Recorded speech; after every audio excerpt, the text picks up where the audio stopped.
everybody with us on this Tuesday edition of Ed Schultz News and Commentary. In the last 48 hours, we have had another chapter in the Republican Party of lies and ignorance.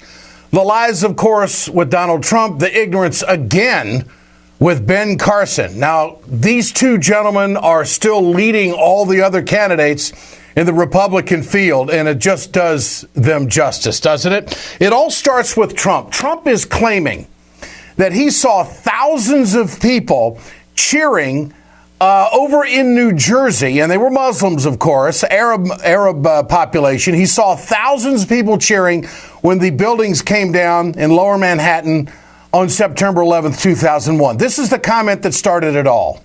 I watched when the World Trade Center came tumbling down, and I watched in Jersey City, New Jersey, where thousands and thousands of people were cheering. Thousands and thousands of people were cheering. He watched it. Now, he said that over the weekend down in Alabama. Maybe he thought that what he says in Alabama doesn't go nationwide. Guess what? It does.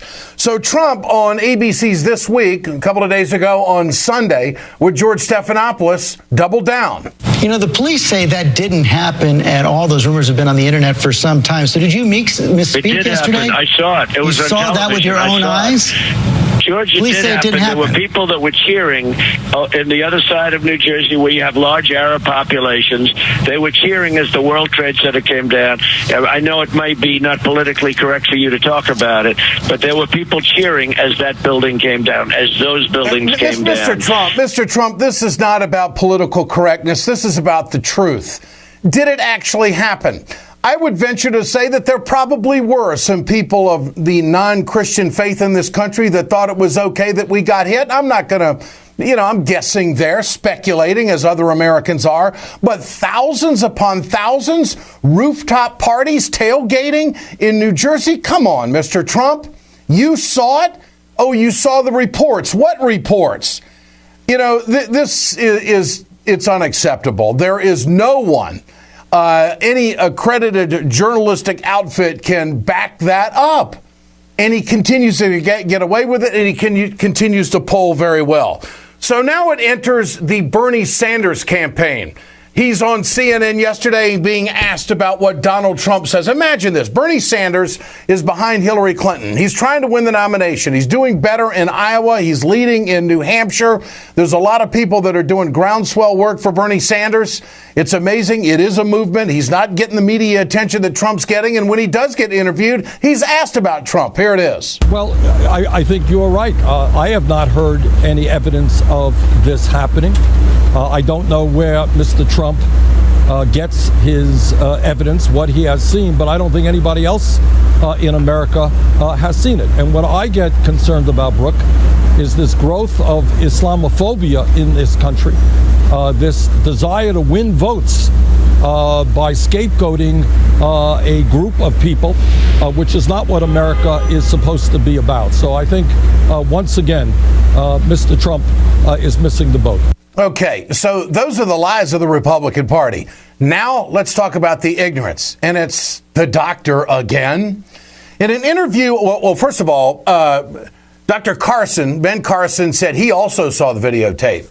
He also knew that there were Arab people and Muslims who were cheering because the buildings came down on September 11th, 2001. He saw it too. But then later in the day, he recanted it. He said, I was talking about the people over in Palestine who were going nuts over the whole deal and cheering about it. So he backed away from that. But there's another dandy out there for Mr. Carson.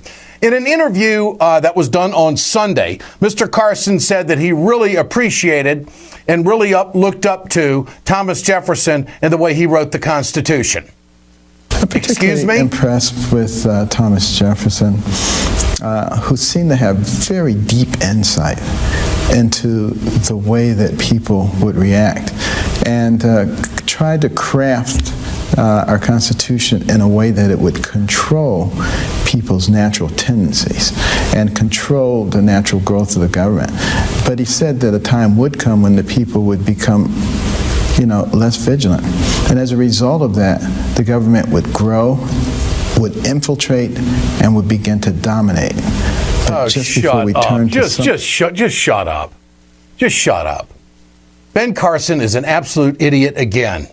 Thomas Jefferson was the ambassador to France when the convention was taking place. Thomas Jefferson did not write the United States Constitution. It was a document that was put together by some of the other founding fathers, mainly by James Madison, who wrote the U.S. Constitution in 1781. So I wonder what other countries think about the United States and the Republican Party, that there's a political force in America, a party, that has someone who wants to be president that doesn't even know the goddamn history of his own country.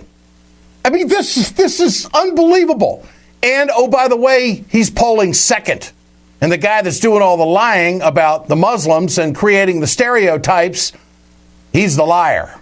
You can't get around it. And the unfortunate thing of it all is that they use the Democrats as bait. They ask Bernie Sanders, well, what do you think about Donald Trump? That's all the media tries to do, is to try to get people to talk shit about other candidates instead of talking about the issues about what's going on.